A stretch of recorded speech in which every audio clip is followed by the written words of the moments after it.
Nine.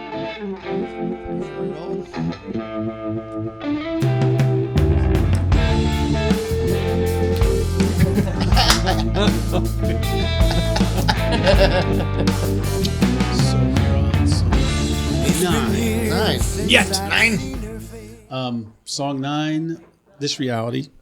And so I'm going to take it back for a second because I think this also came from your Ohio sessions. Yes, it did. And I believe I remember you coming and playing it for me and John after you and Aaron got back with the stuff at my house. I took a whack at playing drums. Yes, that's where I was going to go. On my little demo. Is where it started from and where the song ended up. You did a pretty good job, you know. Ish. So Which I don't normally like to do that, but since we were at the studio and there were drums there, you figure complete the demo. I just wanted to like hear something with it to say, hey, is this riff even really worth chasing after? You know, or obviously maybe something else is better. And I don't want to play drums because I don't want to ever give anybody the idea of like that's what I wanted or get that stuck in somebody's head. Sure. Like bass, like I put bass on it, and I didn't want my bass line, what it was worth, to influence what you were going to play because I want you to come up with your own thing, So anyway, but yeah, that's where it started. But there was definitely a challenge with the timing because it's all over the map. That's what I was going to ask you. So it's probably the most progressive thing to date that's been recorded by us.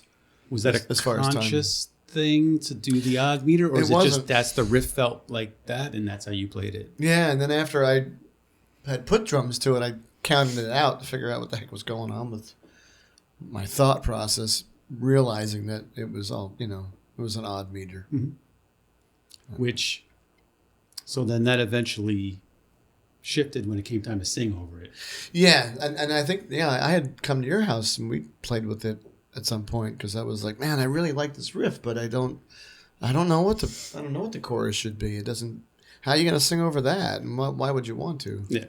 So I think we straightened out the chorus. I think Yes. I think we were messing with it at my house, but we kept the odd meter for the end, and so you solo over the odd. Mm-hmm. That's what it was like then, because I think that was odd through the whole thing originally in the demo. Yeah. Which sounded cool, but it's like writing songs. You're thinking, still, no matter what, even though we're trying to create art, I'm still thinking of like, well, is this going to relate to the average public? You can make art all day long, which is great, but you still have to sell it somehow. Sure. That was one thing I did not think about in this process. No, but I on this one I did because it was like, how far out do we want to make this? Am I going to reach an audience with this, or is this just my pet project that I'm going to record for myself? Yeah, and have fun with but for this one, I think it was a matter of making it work and fit together. Well, there was that part of it too, but all those thoughts were in my head at least. We definitely struggled with this one. I like where it landed, but I think even when we played it, you made a big difference in this with the bass line. Mm-hmm. In is that the chorus? Yeah, where he says this reality. Yeah, where you decided not to follow the chord changes, but you just laid down that like that pedaling thing. Yeah. It felt too busy for me. And I that, felt like that, like the first time you played that, I was like, yeah, that's the direction. Yeah. That was it. Because you were like staying on the one, and I was like, really? But then the more we did it, the more it made sense to me. I was hearing in my head, Heaven and Hell from Black Sabbath. Yep. Yeah. That's sort of where that felt like to me, because they do something like that where geezer just like is just pedaling on a do do do do do do, and the guitar plays plays a riff over the top of it. Sure. And he just stays on the root. Yeah. And it wasn't conscious in the moment, but that's what I heard after I did it. Was like, oh, I think that's where my head, like how that got into my head for that part. But that made because there's this tension Yeah. from that. Yeah. You know, which we finally release in the end when we get to the guitar solo. Yes. Yeah. And Because that it's was like it carries throughout the tune. Yep. Not the guitar solo, because there's a solo in the middle, but then in the end there's another guitar solo when we go into the odd meter. Yes. And that's where then I start to play in unison with that riff. And that's where it finally releases because it's really the tensions through the whole damn song. Yeah. Yeah. It is. Yeah. Which, like, to me, I like stuff like that, like Along the Watchtower from Jimi Hendrix. Oh, Like, yeah. right, where he plays the guitar solo in the middle and he never hits that, like he bends up and he never hits that back to the root. You know what I mean? He doesn't resolve it. And you're like, oh.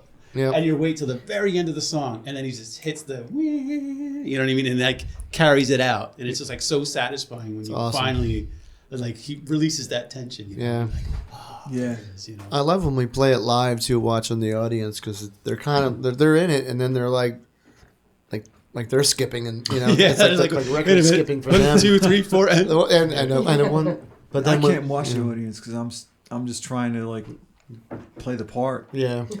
Because it's really that once it gets into that odd time thing at the end, I have to really concentrate. Yeah. And then there's this weird thing because it starts to all of a sudden feel comfortable, and it's like, wait, this shouldn't feel comfortable. It's not. Yeah. So then it's like, wait, So I'm like, yeah. So it's like kind of like that. It was written to make you uncomfortable. Yeah, and it makes me uncomfortable while I'm playing it, which I'm sure adds to the whole. You know, I'm sure everybody's got to be feeling that same thing. Now, like we listen to it, and it's like it doesn't sound off to me. No, because I'm so used to it. But and it's become natural to play at this point, right?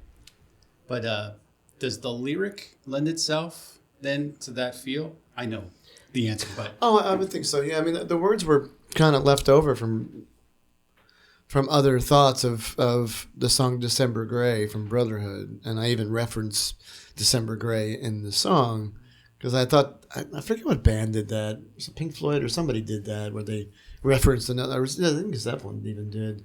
They referenced a lyric from another song.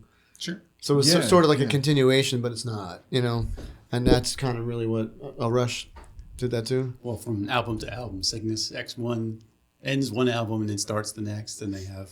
Anyway, I could go on. Okay. Witch Hunt, the Fear trilogy. Yeah. Yes did it too. Yeah. They have like themes like from an album that came out like 3 years ago on another one, or like a line or a guitar, just like a little lick. That's like that they reused. Yeah. So this is our prog.